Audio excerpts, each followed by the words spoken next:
Hello, അങ്ങനെ കഷ്ടകാലത്തിന് derby എന്ന് പറഞ്ഞൊരു പടം കാണാൻ വന്നു. എൻ്റെ ദൈവമേ, ഇതേപോലൊരു കാട്ടവരാതം പടം. എനിക്ക് മനസ്സിലാവുന്നത് സാജിൽ മാമ്പാടാണ് ഇതിൻ്റെ ഡയറക്ടർ.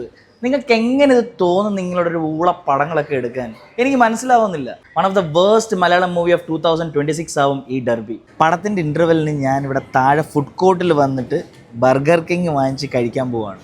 അപ്പം നിങ്ങൾ ചിന്തിച്ച് നോക്കുക എത്രത്തോളം കൂറയായിരിക്കും പടമെന്ന്. ഈ സിനിമയെക്കുറിച്ച് എന്താണ് പറയേണ്ടത്? ഇത് യൂട്യൂബിൽ പോലും ഇരുന്ന് കണ്ടുകൊണ്ടിരിക്കാൻ പറ്റത്തില്ല. കോപ്പി സുന്ദറിൻ്റെ മ്യൂസിക്, എൻ്റെ പൊന്നോ, അവന് വേറെ വല്ല പണിക്ക് പോയിക്കൂടെന്ന് ഞാൻ ആലോചിച്ച് നോക്കുന്നത്.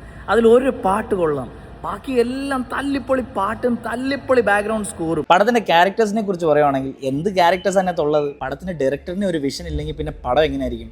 ഞാൻ പറഞ്ഞില്ലേ, നമുക്ക് ഒരു സീൻ പോലും കണ്ടുകൊണ്ടിരിക്കാൻ പറ്റത്തില്ല. നമ്മളും കോളേജിലൊക്കെ പഠിച്ചതല്ലേ. ഇതിനകത്ത് രസ്നയാണോ ജസ്നയുടെ ഒരു ക്യാരക്ടർ ഉണ്ട്, എൻ്റെ പൊന്നോ. അതേപോലെ തന്നെ അമീൻ എനിക്ക് ഭയങ്കര ഇഷ്ടമാണ് അമീൻ്റെ കണ്ടന്റ്സ് എല്ലാം.